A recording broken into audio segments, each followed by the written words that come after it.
Alright, next up, the FMS 1450mm P-51D version 8. And I know on the box it's showing the red tail, but inside here is not a red tail, it is a blue nose. Petie 2 or Petie the second, blue nose. Not that I don't like the red tail, I love the red tail, but I already have one right there. Flies great. That's the reason why I bought this other one here, the second one. Now the reason I bought a second one of these is because the first one I have flew so great, still does, I shouldn't say flew, flies so great, that I thought I would get me a backup just in case something ever happened to it. I'd continue to have a nice flying airplane. As I said before, at the beginning of all these, showing you all three airplanes, they make a lot of different P-51s now, newer. They have some of the later and greater P-51s out there, but they're all a little bit smaller than that. They're all like 1.1 meters, 1.2 meters. You know, some of them have the AS3X. They're all brand new, very much like that, just a little bit smaller, easier to get around. But I love this thing so much, the way it flies, and I knew that they were being phased out. There are just not very many of these left. You can still order some new ones from FMS website, and occasionally some show back up on the Horizon Hobby website. I don't know if they're going to get any more. They've been out for a while. So it's very likely that very shortly you're not going to be able to get these anymore. So I decided I want to go ahead and get one of these now while I still have a chance. And I'll have a backup for my red tail up there. I'm not really interested in the smaller, newer ones. But these are older. You know, they haven't been making them for probably another, really, maybe 2 or 3 years. They made a couple upgrades to the existing models with the landing gear and all that, but they just don't make them anymore. They're trying to get them phased out. So by design, some of these things have older designs to them, older features to them. They also have some going together difficulties. I already have a build video out on this thing. So there are some things you have to work around because it's an older plane, but still, it's worth it for me to get one of these, and here it is. Get this stuff out of here.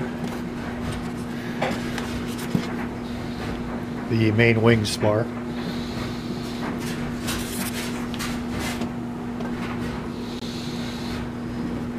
There.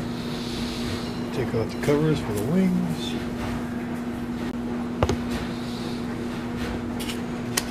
First things first. This is the left-hand wing. It's got the main flap here and got the ailerons. Now, like I mentioned on the other airplane, the newer airplanes that come out these days, regardless of who makes them, they've been putting on the flight control horns. The older ones like this, you still have to glue and screw on the flight control horns.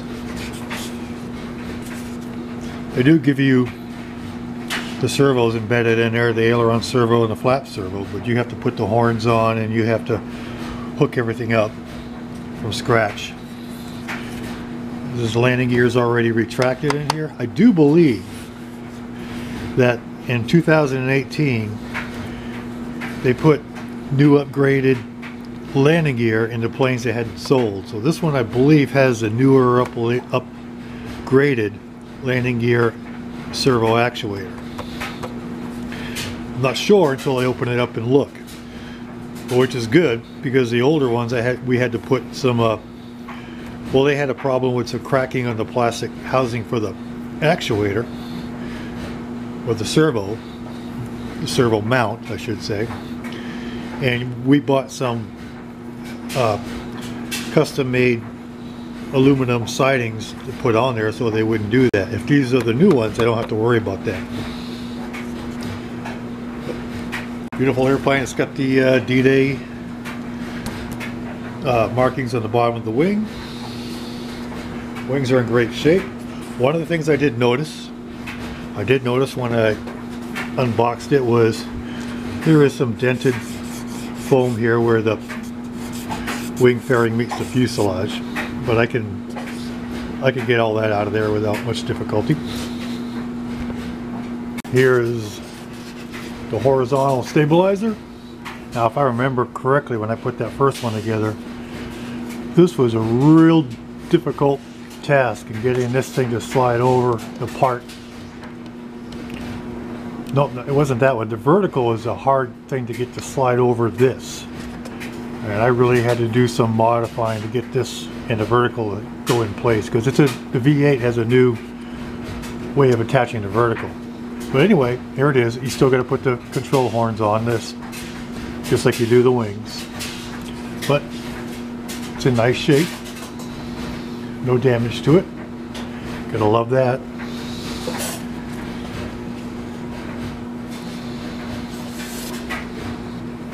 And next we have the other wing. Take some of the stuffing out of here. The right wing, I believe. Come up, there we go. Right wing, just like the left one.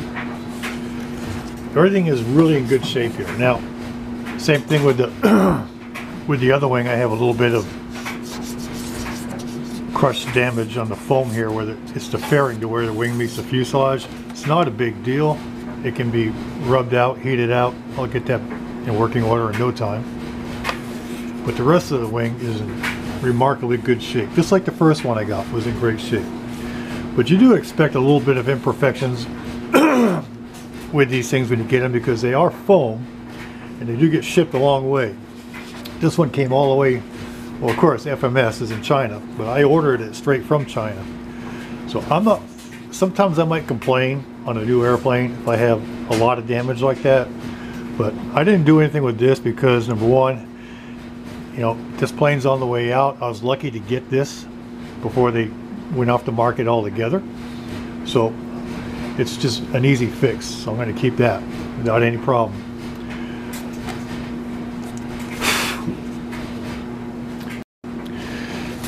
The other reason I didn't want to complain too much was because they sent me a few freebies to go with this airplane, which I appreciated. And I think a lot of it is because they're getting ready to phase them out.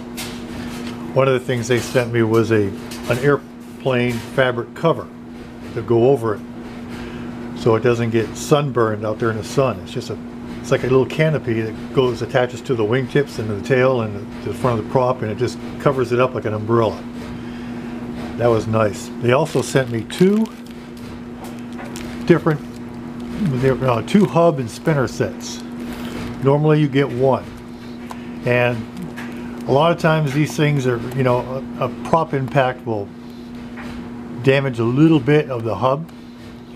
Not enough that you can't use it, but it does kind of, the blades will shift, and they will, where they seat in place, you can see them bend a little bit.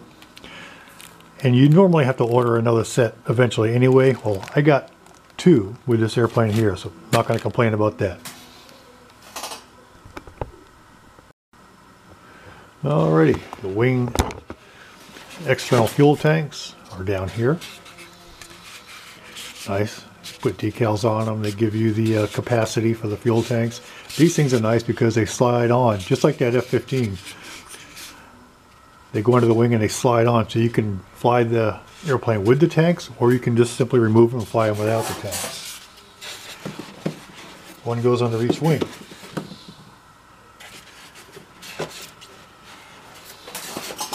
Over here in this corner is where they put the individual prop blades. They're all individual blades. You just screw them onto the hub. Nice. They got the prop part numbers and serial numbers along with prop manufacturer. Put that back in there. Let's in this little pocket, these are the cosmetics. These are the engine exhaust stacks. They just glue onto the side of the fuselage.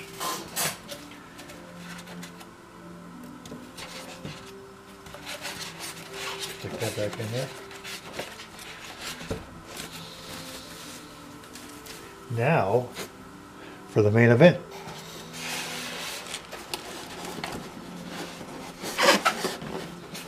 The fuselage. There it is. The blue nose. PD2. I'm going to go ahead and set this here if I can and tilt the camera up a little bit so you can see it better. There we go. Blue nose. Beautiful. I love this color. I originally wanted this one the first time, but they didn't have any when I wanted it. I couldn't get it immediately. I would have had to order it, where the other one I could buy it right off the shelf. So I didn't get it. I got the red tail, which is also the other reason I got a red tail was because I figured red, bright red, would show up better in the sky than blue. But so while I love the paint scheme here, the other one I got mainly because of the visibility reasons. But now I have the blue nose, which is good. But like I said before, it came with some imperfections, and I wasn't going to complain too much. You can see here where it actually looks like somebody in the manufacturing process either dropped it or did something and it damaged it a little bit. You can see where there's been some handiwork right here at the bottom seam. And when you look inside, you might be able to see where it looks like somebody did some gluing. It looks like a little bit of flexible glue in there where somebody did some work. So something must have happened with it and they must have tried to fix it before they packaged it. But I inspected it already and I didn't find anything in there that was really concerning. But I'll probably go ahead anyway, and I do need to close these seams a little bit. They are separating a little bit. They're not completely attached, top and bottom. So I'm going to do that. I'm probably going to tape this off and paint this whole blue part again. Not a big problem. But she's in really relatively great shape. Compared, you know, it's been sitting around a while, I'm sure. So compared to what it could look like, it's in great, remarkable shape. Now, this airplane here, this version comes with the cockpit that slides open. See, that slides open, and you can get a good look at, you might be able to get a look at the, no, you really can't see it without the right lighting. But it has a decorated instrument panel. And the cockpit slides right out here with this little tab. You can lift it right up. It's got a magnet on the bottom end. Oh, I hate doing things with one hand. It's just really hard. Alright, here we go.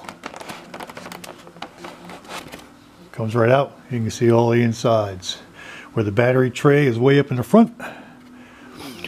And the circuit board for all the electronics. Some of the servos for the rudder and the elevator. And then this pops right back down in, like so. Beauteous. Alright, I'm going to put this back in there now. Alright, as I mentioned, this was the one spinner and hub that came with the airplane, along with the screws down there. This is the actual cutout for it. This is the extra one. They did give me an extra one, so I have two complete sets, which is awesome. Very much awesome. Can't beat that. Always nice to have two of them. I'm going to stick that right in here. I believe I have this whole thing back together again. Ready to have the cover put on it. Got the mail right there on top. Now, I didn't buy all these things at once. This is a collection of over probably 6 months, maybe even longer, maybe 8 months. I started collecting these things, but I haven't built them yet because I was flying other airplanes. So there it is.